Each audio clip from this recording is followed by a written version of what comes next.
Bienvenido, buenas tardes. Un gusto estar con ustedes. ¿Cómo se aplica la ley que prohíbe la reelección de los alcaldes? Los partidos dicen, nosotros los elegimos antes de que la ley entrara en vigencia, como candidatos. No, no es cierto, eso no puede ser cierto, porque la ley que prohíbe la reelección de alcaldes y gobernadores regionales, yo la he puesto en el Twitter, Transparencia, también la he puesto en la cuenta de Twitter, es una ley de reforma constitucional aprobada y publicada en marzo del 2015. Ya. Estamos...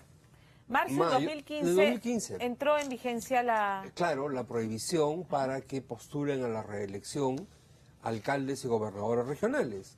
Y las elecciones del 2018 han sido convocadas en enero del 2018. El 10 de enero han sido convocadas para el 7 de enero. No vale tampoco el argumento de yo en enero de 2015 asumí el cargo y esta ley es posterior a mi asunción del cargo. Digamos, entonces no se cuenta. Que esa sería interpretación supondría que esa ley le afecta a un derecho, pero no les, digamos, en enero, en 2014 fueron elegidos los alcaldes por un periodo de 4 años. Y asumen el 1 de Esos enero. 4 años no se les está viendo afectado para nada con esta norma. Sería distinto si la norma hubiera el 2015 dicho el periodo para... Vuelve a 3 años. Es de 3 años. Claro. Entonces ahí tú puedes decir, no me lo puedes aplicar. Claro, yo fui elegido. Pero cuando con 4. tú sales elegido para un periodo que empieza en enero del 2015, no es que automáticamente adquieres el derecho de ser reelegido el 2018. ¿Me explico? Entonces no es un argumento válido desde nuestro punto de vista decir, como yo asumí en enero del 2015, la ley de marzo del 2015, no me puedes prohibir que vaya a la reelección. Eso sería aquello que conocimos en el Perú como una interpretación auténtica, claro, que no corresponde, no cabe, ¿no? De manera que... Finalmente es el jurado, ¿verdad? ¿Quién va el jurado va a tener que resolver sí o no. si el presidente del jurado ha dicho que ellos van a resolver en cuanto se presente un caso. Bueno, pero tal vez podría adelantarse son y varios decir, casos, pero tiene que son varios presentar... casos, son hay varios. 6 o 7 casos Sí. que se han anunciado. Me parece que uno es el actual alcalde de San Miguel, el señor Blés, que ha dicho que él va a la reelección. Sí. La ley no le permite. Eso solamente en Lima. Podrías mirar los casos a nivel nacional y a lo mejor encuentras se multiplicaría probablemente. ¿Hasta cuándo se va a esperar? El 19 de junio vence el plazo para inscribir listas en los jurados electorales especiales. Ahora, entonces allí sabremos cuántos de estos casos se presentan. Cuando se habla de presentar casos, tiene que haber un ciudadano que formalmente presente una denuncia ante el Jurado Nacional de Elecciones. No o necesariamente. De modo propio el jurado puede claro, el jurado tiene que revisar si es que la lista de candidatos cumple los requisitos y según eso la acepta o la rechaza. ¿No? Y entonces ahí es donde puede decirle al señor Blés, no sabe qué, usted está siendo alcalde actualmente, no puede continuar, no puede postular a la reelección. Esa es una situación que se ha presentado que es, digamos, la más evidente que vulnera la norma. Hay otros que ustedes han comentado y que la prensa ha estado comentando en estos días. Es el caso de alcaldes que asumen, ok, no puedo reelegirme en el mismo distrito, pero puedo ir al distrito vecino. Claro. El actual alcalde de Villa El Salvador está postulando ahora, o pretende postular para Villa María del Triunfo, que es el distrito vecino. El actual alcalde de Magdalena, el señor Allison, está anunciando su candidatura en la provincia de Cañete. ¿No? Pero es una tomadura de pelo. Es una sacada de vuelta a la ley. El señor Allison puede cambiarse de casa, mudarse a Cañete, establecer domicilio legal y familiar ahí. Por último, solamente domicilio legal y decir sí, pero ahí la figura está el distrito múltiple, ¿verdad? Claro. Lo que pasa es que el Congreso, ahí está el problema, el Congreso aprobó una norma por la cual, para el caso de elecciones municipales y regionales, vale el distrito múltiple. Es decir, yo puedo tener varios domicilios. Para el domicilio múltiple, municipales y regionales. Vale el domicilio múltiple. Es decir, tú puedes, Pamela, Juan Carlos, decir, fíjate, yo tengo varios domicilios. Acá donde queda mi trabajo, el otro donde está mi casa, el otro donde está mi madre, tengo un negocio en otro sitio. Claro. una casa etcétera. Con lo cual terminas con la posibilidad de postular sin importar dónde vives. Claro. La idea tradicional de que el alcalde es el buen vecino se acabó. Porque ¿de dónde es vecino el señor Allison? Claro. ¿De Magdalena o de Cañete? Ahora, voy a ser de abogada del diablo, porque entiendo perfectamente tu punto de vista, pero digo, Francis Allison puede decir, pero yo sé gerenciar recursos, tengo eficiencia en gestión pública, kilometraje como alcalde, con resultados demostrados. Por lo tanto, es un tema de saber gerenciar, saber ejecutar, saber presentar buenos proyectos. Yo eso sé hacerlo, lo puedo hacer en San Miguel, lo puedo hacer en Cañete. ¿Por qué me van a recortar si tengo las capacidades? Bueno, y si le sumas un detalle más, yo tengo mi casa de campo en Cañete y vivo en Lima, pero todos los fines de semana voy a Cañete, conozco perfectamente la realidad de Cañete, como la de Magdalena, que es donde vivo. Ese es el criterio del domicilio múltiple. La pregunta es, ¿un alcalde es simplemente un gerente? ¿Y la relación con la población? Y el contacto directo con la población, claro, el conocimiento y la representación, el buen vecino, ¿dónde está? Porque para ser un gerente municipal no pasas por una elección, lo contratas a un buen gerente municipal. Si quieres ser un buen gerente municipal en este distrito o en el gobierno regional de Puno, perfecto, pasa por un proceso de selección de personal y se le contrata. Pero un proceso de elección de autoridades políticas es distinto. No es lo mismo, ¿no?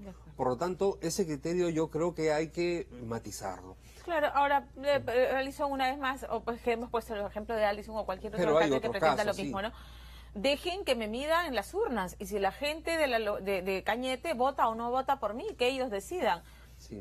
Si apuestan por alguien que tiene resultados comprobados o confían en mi capacidad de gestión, que dejen que sean las urnas las que hablen.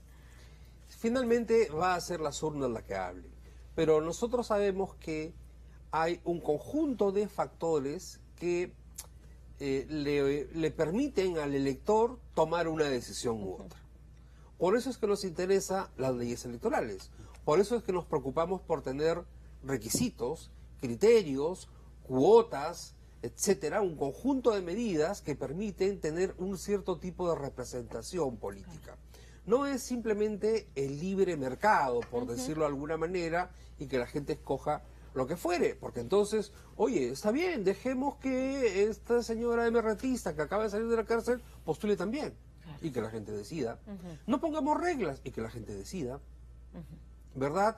Y entonces los militares en actividad, que postulen y que la gente decida. De acuerdo. Hay restricciones. Exacto. Es decir, que fuera el método fujimorista en su momento. El derecho a elegir y ser elegido no es que no admita restricciones. Tiene ciertas reglas.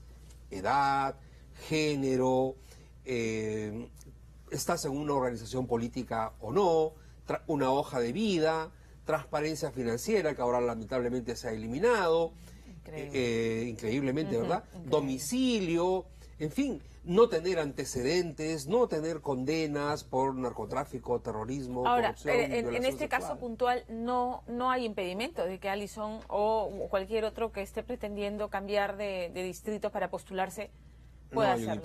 No hay impedimento.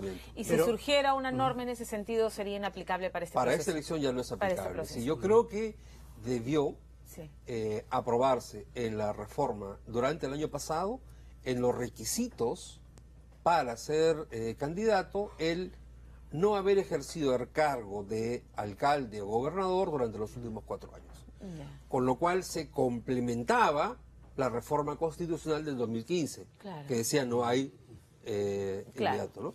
Así impedirías que vaya a otro sitio. Pero en este sentido hay casos más graves. Tú citaste el de Villa El Salvador, que ahora pretende postular por Villa María del Triunfo, el distrito vecino. Sí. Justamente ayer en un documental, en un dominical, se dejaba claro en un reportaje que el señor no lo conocen en esa dirección que ha puesto en Villa María del Triunfo, que ha hecho arreglos de último minuto a una vivienda que parece prestada. O sea, ahí sí hay una intención de dolo, de engañar a la autoridad con este tema del domicilio múltiple. O sea, no es que trabajo en ese distrito, no es que tengo mi casa de campo en ese distrito, no. O sea, está tratando de engañar a la autoridad.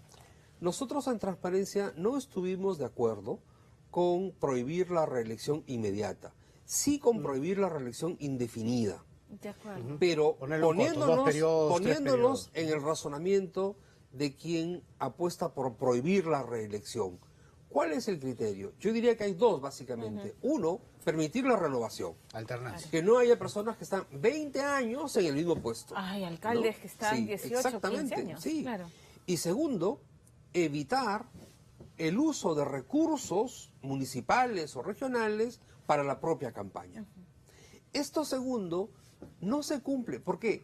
Porque la gente de Villa El Salvador puede, con justa razón, temer que el alcalde Íñigo esté usando los recursos de esa municipalidad para su campaña en Villa María del Triunfo. Claro. O volviendo al ejemplo anterior, que se utilizan los recursos de la municipalidad de Magdalena para una campaña en la provincia de Cañete. Ese es el riesgo. O ese es el riesgo en cualquier reelección, la sospecha que existe, ¿no? Y entonces, por eso es que es clave estar muy atentos a ese tipo de situaciones. No es posible que en las organizaciones políticas haya otras personas para ir alternando el cargo. Que no hay partido. Pues. Bueno, llegamos al punto entonces que claro, estas personas no están postulando solitas. Hay una organización política, hay un conjunto de organizaciones políticas que son las que se ofrecen como el vehículo para postular, para incurrir en este tipo de situaciones, algunas que van contra la ley y otras no necesariamente van contra la ley, pero aparecen como una, digamos... Claro, que acá la filosofía extendida es, yo soy un personaje medianamente público, medianamente popular, quiero entrar a la política, formo mi partido y yo de ese partido soy el candidato universal de aquí hasta el fin de los tiempos. Sí, básicamente. Felizmente, y en eso sí estamos de acuerdo, el Congreso adoptó la decisión de eliminar lo que se llamaban las organizaciones políticas distritales. Es decir, estos pequeños partiditos que solamente existían en un distrito con 50 personas y que ocurría la elección desaparecían. Eso incrementaría muchísimo más la posibilidad de tener enorme cantidad de candidatos de este tipo de situaciones. Que 20 ya son y entonces ahora se dice, Lima, bueno, o es un partido político o es un movimiento regional. Es decir, una organización con presencia en el territorio nacional o una organización con presencia en la región, por lo menos. Y ya no solamente en este distrito y en el otro que desaparezca, ¿no? Ahora, eso por lo menos es un punto a favor, ¿no? Lo que está ocurriendo en algunos distritos. El alcalde de Lima le cede la posta a su hijo. En San Borja, Marco Álvarez da un paso al costado porque no puede ir a la reelección, pero se lanza por el PPC su esposa, por otro movimiento político su sobrino y por otro movimiento político su teniente alcalde. O sea, juega a todo, cada ganador. Claro, como en la ruleta pongo en diferentes, pero sé que de todas maneras alguno de ellos va a salir. Hay un distrito en Lima Norte, ahora se me escapa el nombre, donde también el hijo del alcalde... Los Olivos. Los Olivos, ¿no? El hijo y el padre.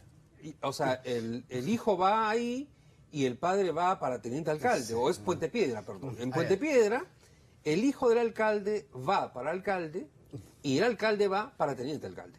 Pero es que se puede ese cambalache, ese es el problema. Digamos, va el Jurado Nacional de Elecciones tener un enorme trabajo en interpretar y aplicar la norma. Porque lo que está entendiendo este señor es, bueno, a mí me han prohibido que postule otra vez para alcalde, pero no me prohíben que postule para teniente alcalde. Por eso digo, le sacas la vuelta a la ley. Es interpretarla en el texto literal y no en el espíritu de la norma. Y el alcalde Miyashiro de Chorrillos también es su hijo el que va a postular. Y nada te prohíbe que después de 4 años sea el padre. Y a lo mejor empiezas a tener hijo, papá, alternándose durante y en 4 ese años caso, cada uno. En ese caso, Gerardo, hay mucho mayor peligro que los recursos municipales sean utilizados para la propia campaña. Claro. Por supuesto. Y además porque luego, si gana el hijo o la esposa o el hermano y va a tener que fiscalizar la labor del antecesor, el antecesor fue su papá o su esposa o su esposo. Claro. Y entonces, va a pasar por agua tibia. Claro, ¿cómo vas a garantizar una fiscalización efectiva en ese caso? O efectivamente el uso de los recursos durante la campaña.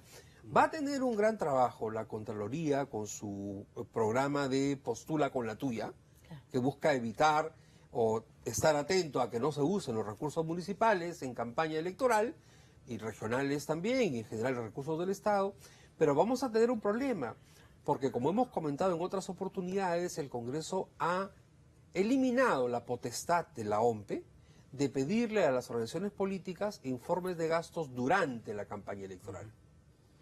Y entonces, no hay cómo hacer fiscalización sobre la marcha. Vamos a ir a votar el 7 de octubre sin saber quién financió a los candidatos. Y eso está mal. Está Entonces pésimo. el Congreso sigue Eso siendo el gato de despensero y sigue permitiendo que se cuele la corrupción, que se cuele dinero mal habido, porque ese es o que haya malversación de fondos. Efectivamente. ¿Cierto? Ni siquiera malversación de fondos, porque no es usarlo una cosa para otra, sino robarse los recursos municipales. Eso es. Si nos llegamos a enterar de dónde se obtuvo el dinero de la campaña de algún candidato, será cuando esté concluido todo el proceso y seguramente estará ocupando elegido el sillón municipal.